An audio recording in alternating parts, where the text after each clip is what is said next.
Hello friends, welcome to target point.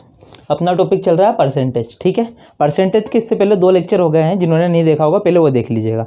मैंने आपको first lecture में बताया था फ्रैक्शन वैल्यू परसेंटेज की, और सेकंड में बताया था इन फ्रैक्शन का यूज़ कैसे करते हैं अपन। ठीक है, आज मैं आपको कुछ एडवांस फ्रैक्शन बताऊंगा, मतलब जो अगर कभी क्वेश्चन में बड़े परसेंटेज आता है तो उनकी डायरेक्ट फ्रैक्शन वैल्यू कैसे निकाली जाती है। देखिए, जैसे आगे आपको 116 से ही 2/3% ऐसा आ गया, तो आप डायरेक्ट कैसे उसको फ्रैक्शन में चेंज करेंगे। अब ये कुछ परसेंटेज लिखे हैं, ये है मेनली आपके इंपॉर्टेंट, ये आपको याद रखना है। मैंने इससे पहले बताया था तो उसमें 1 2 3 4 ये 4 फ्रैक्शन नहीं थे, मैंने इसमें भी बता दिया ये। ठीक है, आपका पूरा चैप्टर इन फ्रैक्शन और परसेंटेज पे ही बेस है। चलिए, आपको ये बात तो समझ में आई कि इनका बहुत ज़्यादा यूज़ होने वाला है, आपको ये तो याद ही रखना है। ठीक है, अब अगर ऐसा हो जाए कभी क्वेश्चन में इसके अलावा कुछ दिख जाए, तब क्या करोगे आप? तो आपको ये भी तो आना चाहिए कि इसको बनाते कैसे हैं। चलिए मैं आपको बताता हूँ इसे बनाते कैसे। जैसे कि आप बाई चांस लीजिए, आपका क्वेश्चन आ गया 5/11, ये आया आपका 5/11 है, इसको आपको फ्रैक्शन वैल्यू में चेंज करना है। तो देखिए आप क्या करेंगे, 5 × 1/11 होगा, ये ऐसे लिखा जा सकता है इसको। अब आपको इसका पता परसेंटेज में वैल्यू क्या होती है, तो 5 × 9, 9 सही 1/11% होता है। अब ये पूरा प्रतिशत है और ये रियल वैल्यू है, इसका इसमें मल्टीप्लाई होगा। तो कभी भी सही वालों का किसी संख्या से मल्टीप्लाई होता है तो देखो इसका इससे भी गुणा होगा और ऊपर वाली टर्म से भी गुणा होगा, मल्टीप्लाई होगा। तो देखिए 5 नाम 45, 45 और 5 एकम 5, 5/11%। तो कहने का मतलब आप इसका डायरेक्ट क्या बोल सकते हो, 45 सही 5/11%। देखिए एक और ले लीजिए, 4/9 है, तो 4/9 को आप 4/1/9 लिखोगे। 1/9 का आपको पता है क्या होता है, 11 सही 1/9%। तो आपको पता है 4 का 11 से भी गुणा होगा, 1 से भी होगा, तो इसका आंसर क्या आ जाएगा, 44 सही 4/9%। अब ये 4/9 कहीं इसमें तो है नहीं, और 5/11 भी इसमें नहीं है, लेकिन आपको आना चाहिए कैसे निकालते हैं। आपको 1/11 तो पता है, उसका 5 गुना कर दो। 1/9 पता है आपको, तो उसका 4 गुना कर दो, तो 4/9 मिल जाएगा। इस प्रकार से आप सारे फ्रैक्शंस की वैल्यू निकाल सकते हैं परसेंटेज में। ठीक है, चलिए आगे देखते हैं। अब जैसे कि एक इम्पोर्टेंट है 2/3 का फ्रैक्शन, बहुत सारे क्वेश्चंस में यूज़ होगा, तो इसको लिख सकते हो 2 × 1/3। 1/3 को परसेंटेज में लिखेंगे तो 33 सही 1/3%, आपको पता होगा। अब इस 2 का इसमें भी गुणा होगा, इसमें भी गुणा होगा, तो इसका क्या आएगा आपका 66 सही 2/3%। ये इंपॉर्टेंट है। ठीक है, जैसे आया आपका 7/11, तो इसका क्या हो जाएगा आपका 7/11 का 7 × 9 सही 1/11%, 7 नाम 63 और 7 एकम 7, 7/11% डायरेक्ट। इस प्रकार आपको स्पीड बढ़ाकर किसी भी फ्रैक्शन वैल्यू को परसेंटेज में कन्वर्ट करना आना चाहिए, अगर इनमें से ना हो तो। ठीक है, चलिए आगे देखते हैं। और अब जैसे कि आप देखिए इसी में से ले लेते कि आपको अगर मैं बोलूँ 3/8 कितना है, 37 सही 1/2%, 37.5%। अब इसको निकालेंगे तो कैसे आपको पता चलेगा कि सही है या गलत, चलिए देखते हैं। आप इसको लिखोगे 3 × 1/8, 1/8 की फ्रैक्शन वैल्यू पता है आपको 12.5%, 12 सही 1/2%। इसका इसमें भी गुणा होगा, इसमें भी गुणा होगा, तो 12 × 36 और 3 में 1 का गुणा होगा 3/2%। ठीक है, तो इसका क्या आएगा 36 सही 3/2%। लेकिन ये अभी कंप्लीट नहीं है, ये गलत है, क्योंकि कभी भी डिवाइड में अगर सही में है तो ये ऊपर वाली टर्म नीचे वाली से बड़ी नहीं हो सकती कभी भी। अगर बड़ी है तो इसको वापस सोल्व करेंगे। तो देखिए आप इसको लिख सकते हो 36 + 3/2%। देखिए 36 दूना और फिर इसका ही होगा, तो कहने का मतलब गुणा ही हो रहा है, और इसको गुणे को अपन सही को इसमें प्लस में चेंज कर सकते हैं। इसको सोल्व करोगे तब भी मल्टीप्लाई होगा, तो आप 3/2 देखेंगे तो क्या हो जाएगा 36 प्लस, अब 3/2 को वापस कन्वर्ट किया जाएगा, तो 3/2 को कन्वर्ट करोगे तो 1 सही 1/2%। अब 36 और 1 जुड़ेगा, आपका आ जाएगा 37 सही 1/2%। और यही अपन ने याद करा यहाँ पर। तो ये आपको पता चल गया कि आया कैसे। ठीक है, तो इस तरीके से सोल्व होता है ये सब चीज़ें। चलिए और 1-2 देख लेते हैं अपन इम्पोर्टेंट। चलिए अपन ने देखा 3/8 का, अब अपन 4/7 का भी देखते हैं। इसका 57 से 1/7 है, आता कैसे है चलिए चेक करते हैं। 4 × 1/7 लिख सकते हैं इसे। अब इसे 4 × ये होता है 14 से 2/7%। आपको ये सब चीज़ें एकदम मुँह जबानी आनी चाहिए। 1/7 का 14 से 2/7% होता है। 14 का इससे गुणा होगा तो 14 चौक 56 और 4 का 2 में गुणा होगा तो 8/7%। आप देखोगे 7 और ये ऊपर 8 है, ये बड़ा आया तो वापस चेंज होगा, तो इसको पूरे को लिख सकते हो आप 1 सही 1/7%। 8/7 को, और ये 1 56 में जुड़ेगा तो क्या हो जाएगा 57 सही 1/7%, जो आपने अभी याद करा ये वाला, ये ऐसे आता है। चलिए आगे देखते हैं। अभी तक अपन फ्रैक्शन को परसेंटेज में चेंज कर रहे थे। अब देखिए कभी परसेंटेज को रियल वैल्यू या फ्रैक्शन में चेंज करते हैं तब क्या आता है। जैसे मैंने कहा आपको सिंपल सा ले लीजिए 30%, तो इसको क्या लिख सकते हो अपन 3/10 डायरेक्ट। क्यों? क्योंकि ये 30% है तो 30% रहेगा नीचे 100, 0 से 0 कटेगा तो क्या आ जाएगा 3/10। ये प्रतिशत को फ्रैक्शन में चेंज करने वाली बात आ गई। अब बाई चांस कभी ऐसे ही आ जाए आपका 100%, तो 100% यानी 100 है तो नीचे 100 आएगा, ये कट जाएगा तो कितना आएगा 1। अगर मैं बोलूँ 200%, तो ये 200% हटेगा, नीचे 100 से भाग 2 0 से 2 0 तो क्या आएगा 2। ठीक है, मैंने आपको बोला 1500%, 1500% प्रतिशत हटाएंगे तो नीचे क्या होगा 100 से भाग होगा, 0 से 0 कट जाएगा 15। यहाँ से एक बात समझ में आई कि आप कोई भी एक नंबर लोगे तो उसमें 2 0 लगा दोगे तो प्रतिशत में चेंज हो जाएगा। मैंने बोला 3 को प्रतिशत में बताइए कितना होता है, तो 3 कितने प्रतिशत के बराबर होगा, तो 300%। मैंने बोला 7 किस प्रतिशत में कितना होगा, तो 700%। ठीक है, मैंने बोला आपको 33 कितना है, 33 जो होता है वो परसेंटेज में चेंज करेंगे तो कितना होगा, तो 3300%, 2 0 लगा के प्रतिशत लगाया जाता है। ठीक है, तो ये भी चीज़ ध्यान रखना आपको। अगर कोई रियल वैल्यू, मैंने बोला आपको 56, इसको प्रतिशत में चेंज कीजिए तो कितना हो जाएगा 5600% बस। अब 2 0 लगाया आपने, प्रतिशत हटेगा तो 2 से 0 नीचे भाग आएंगे, 0 से 0 कट जाएंगे तो बस 56 ही आएगा। तो अगर कोई एक नंबर दिया है तो अगर उसको प्रतिशत में चेंज करना है तो क्या करोगे आप, सिर्फ 2 0 लगाओगे और प्रतिशत लगा दोगे। ठीक है, चलिए जो अभी अब तक अपन ने बेसिक पढ़ा उसके थ्रू आप कुछ और कॉन्सेप्ट समझते हैं कि इसे और कितनी तरीके से सिंप्लीफाई किया जा सकता है। चलिए देखिए, मैं कोई सा एक एग्जांपल ले लेता हूँ। मैंने बोला आप ले लीजिए 10/7 ले लीजिए, 10/7। ठीक है, आप इसको लिख सकते हो, क्या लिख सकते हो 10 × 1/7, और इसकी जगह क्या लिखोगे 14 से ही 2/7%, तो ये इसमें गुणा होगा और 10 का इसमें भी गुणा होगा, इससे भी सोल्व हो जाएगा। लेकिन अब अपन वेरिएशन देख रहे हैं कि और किस तरीके से सोल्व हो सकता है। चलिए, ये तो आपको पता है, आप दूसरा तरीका देखते हैं, समझिए। इसको आप लिख सकते हो 1 + 3/7। देखिए 7 × 7, 7 और 3 10, 10/7 ही आएगा। इसको ऐसे सिंप्लीफाई किया जा सकता है। अभी मैंने आपको बताया अगर 1 है, 1 को प्रतिशत में चेंज करोगे तो कितना आएगा 100%, और ये क्या हो जाएगा, ये हो जाएगा प्लस का है, इधर कितना हो जाएगा 3 अलग कर लीजिए 1/7, 3 × 1/7 कर दिया इसे। अब देखिए 1/7 की जगह तो आप लिख सकते हो 14 से ही 2/7%। तो कहने का मतलब ये क्या हो जाएगा 100% प्लस का 14 तिया 42 और 3 दूना 6/7%। जब इसको दोनों को जोड़ोगे, अब दोनों के पीछे परसेंटेज अब जुड़ सकता है ये, तो 1426/7%। तो इसकी वैल्यू क्या आ जाएगी 10/7 की परसेंटेज में 1426/7%। ठीक है, आपने जो करा वो भी सही है, ये भी तरीका सही है। मैं बस आपको पैटर्न बता रहा हूँ कि कितने तरीके से हो सकता है आज के, क्योंकि ये सब एडवांस फ्रैक्शन है, अलग अलग तरीके से करेंगे। चलिए देखिए, अब ले लेते हैं 13/7। ठीक है, 13/7 का। तो आप देखिए इसको ऐसा लिखा जा सकता है कि आप लिख सकते हो 1 + 6/7।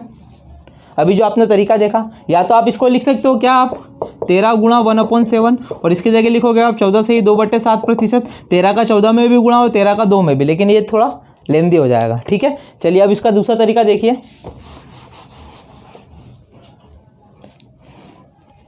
अब क्या है, इसको आप ऐसा लिख सकते हो 1 + 6/7। ठीक है, ये भी अभी मैंने आपको तरीका बताया कि 1 की जगह 100% हो जाएगा, फिर इसको 6 को क्या लिखोगे, चलिए कर देता हूँ मैं। ये हो जाएगा 100% 1, ये क्या हो जाएगा 6 × 1/7। अब 1/7 की जगह तो आपको फ्रैक्शन वैल्यू पता है कितना होता है 1/7 का, 14 से ही 2/7, 14 से ही 2/7% लिख दिया। अब इसका गुणा होगा, इसका गुणा होगा, तो आप जब देखोगे 14 में 6 का गुणा करेंगे तो कितना आ जाएगा आपका, चलिए ये लिख लीजिए 100% प्लस का, अब इसमें और इसका गुणा होगा तो कितना हो जाएगा 84, और 6 दूना 12/7%। यह है आपका 14 छंग 84 और 6 दूनी 12। अब देखिए ये हो जाएगा 100% प्लस में, अब ये 84 तो है, फिर इसको जब चेंज करोगे 12 को तो 1 सही कितना आएगा आपका 5/7, ये एक 84 में जुड़ेगा तो कितना हो जाएगा 85 सही 5/7%। ये दोनों जुड़ेगा तो 185 सही 5/7%। ठीक है, तो कहने का मतलब इसको जब सोल्व कर रहे हैं तो कितना आ रहा है 185 और फिर 5 सही 5/7% ये आ रहा है। अब देखिए ये थोड़ा बड़ा हो रहा है। अब इसको छोटा करने का एक और तरीका बताता हूँ मैं।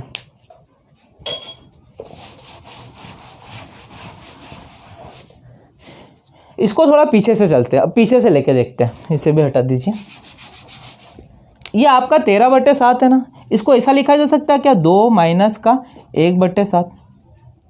सोचिए, देखिए 7 दूनी 14, 14 में से 1 गया 13, तो क्या हो जाएगा 13/7 ही तो आ रहा है। इसको ऐसा भी लिख सकते हैं। अब इधर क्या हो जाएगा 200, 200 का 200% माइनस का ये कितना हो जाएगा 14 से ही 2/7%।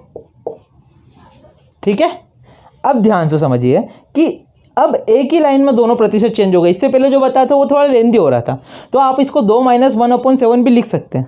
अब देखिए इसको 200 में से 14 से ही 2/7% घटाना। मैं तरीका बता देता हूँ। कभी भी एक रियल में जिसमें सही नहीं है और एक सही वाली संख्या है, इसमें से घटाओगे तो क्या करो आप यहाँ पर जब 200 में से 14 घटाना तो 14 नहीं घटाओ, आप एक ज़्यादा संख्या घटाओ। तो कितना आ जाएगा 15 घटाएंगे तो आएगा 185। ठीक है, तो 200 में से जब आपने 15 घटाया तो कितना है 185। अब इन दोनों का जो अंतर आता है, कितना है अंतर 7 और 2 का 5, तो इस 5 को ऊपर लिखेंगे और 7 ऐसे कैसे ही 7 और 2 का अंतर 5 ऊपर और 7 ऐसे ही, तो ये प्रतिशत। देखिए ये कितना 1-2 लाइन में आ गया, और पिछले बार करा था तो कितनी देर में आया था, और दोनों का आंसर सेम है 185 से ही 5/7%। ठीक है, ये मैं अलग अलग तरीके बता रहा हूँ कि कितने तरीके से हो सकते हैं ये सारे फ्रैक्शन अलग अलग तरीके से, और जब ये आप समझ लोगे तो बड़े बड़े सवाल एकदम सेकेंड्स में होने लग जाएंगे। चलिए और कुछ देखते एग्जाम्पल। चलिए अब देखिए मैंने लिखा आपको एक और एग्जाम्पल ले लीजिए, आप ले लीजिए 11/12%। ठीक है, तो आप देखिए इसको लिख सकते हो 2 माइनस 1/12, 12 दूना 24, सॉरी इधर 1 आएगा, हाँ 12 1 कम 12, 12 में से 1 गया 11, 11/12 ही आएगा सोल्व करने पे। अब इसको परसेंट में चेंज करेंगे तो 1 को क्या लिखेंगे 100%, और 1/12 का आपका माइनस है ना, 1/12 का आपको पता है कितना होता है 8 से ही 1/3%। जब आप इसको सोल्व करोगे तो 8 नहीं घटाओगे 9 घटाओगे तो कितना जाएगा 91, 9 घटेगा तो 91, 100 में से 9 गया 91, और इन दोनों का अंतर यानी 2 ऊपर और 3 ऐसे कैसे, तो कितना आ जाएगा 91 से ही 2/3%। कितनी इजीली हो गया ये 11/12 का। ठीक है, चलिए और एग्जांपल देखते हैं। अब समझिए कभी क्या होता है 100 से ऊपर के प्रतिशत पूछ लेगा, जैसे कि मैंने आपको बताया था एक आता है कॉमनली 166 सही 2/3%। ठीक है, इसको फ्रैक्शन में चेंज करना है आपको, तो आप इसको क्या लिखोगे, आप इसको लिखोगे 100% प्लस का 16 से ही 2/3%। तो ये क्या हो जाएगा 100 का मतलब 1 और 16 से ही 2 का मतलब 1/6, तो कितना हो जाएगा 6 कम 6 और 1 7, 7/6 इसका फ्रैक्शन। देखिए 116 से ही 2/3 था तो 100 को अलग करा, ठीक है, और 16 से ही 2/3 को अलग करा, तब क्या है आपका 1 + 1/6। 16 से ही 2/3 का क्या होता है 1/6 और 100% यानी 1, इन दोनों को जोड़ेंगे तो कितना आएगा 7/6। कितना आसान है। और देखिए चलिए देखिए जैसे लिखा है आपका 666 2/3%, ये आपको दिया है।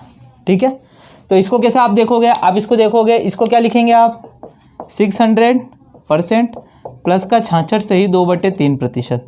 आपको पता है इसका कितना हो जाएगा 600% यानी 6 प्लस का 66 से ही 2/3 का आपको पता है कितना होता है 2/3 ही होता है।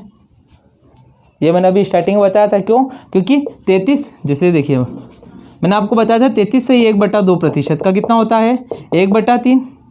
तो आप इसमें अगर 2 का गुणा करोगे तो इसमें भी 2 का गुणा होगा, तो इसमें और इसमें गुणा होगा तो कितना आएगा 66 से ही 3, 2/3, तो इधर भी कितना हो जाएगा 2/3, मतलब 66 से ही 2/3 का कितना होता है 2/3। ठीक है, चलिए इसे हटा देता हूँ। तो कहने का मतलब 600% का 6 हो गया और 66 से ही 2/3% का कितना हो गया 2/3। तो आप जब इनको सोल्व करोगे तो 6 × 18 और 2 20/3, तो इसकी फ्रैक्शन वैल्यू क्या आएगी डायरेक्ट 20/3। चलिए और देख लीजिए, मैंने बोला 3337 सही 1/2%, 337 सही 1/2%, तो इसको क्या लिखोगे आप 300% प्लस का 37 सही 1/2%। तो आप देखोगे इसको 3 लिख सकते हो, इसको क्या लिखोगे 3/8। याद है ये तो, ये रहा। कुछ चीज़ें याद भी तो रखनी है। तो ये हो जाएगा 3 और ये हो जाएगा 3/8। तो ये कितना हो जाएगा 8 ये 24, 24 और 3 कितना हो जाएगा 27/8। तो 337 सही 1/2 का कितना हो जाएगा 27/8%। सो रिफ्रैक्शन है, परसेंट था फ्रैक्शन, 27/8 होगा। ये 100 से ऊपर वाले और भी देख लेते हैं। चलिए, मैंने आपको बोला कि 557 सही 1/7% का बताइए। तो आप क्या लिखोगे, इसे लिखोगे 500% प्लस का 57 सही 1/7%, दोनों को अलग करा।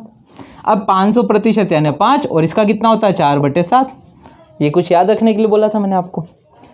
तो ये कितना हो जाएगा 7 पंजे 35, 35 और 4 कितना होता है 39/7, 39/7 इसका डायरेक्ट।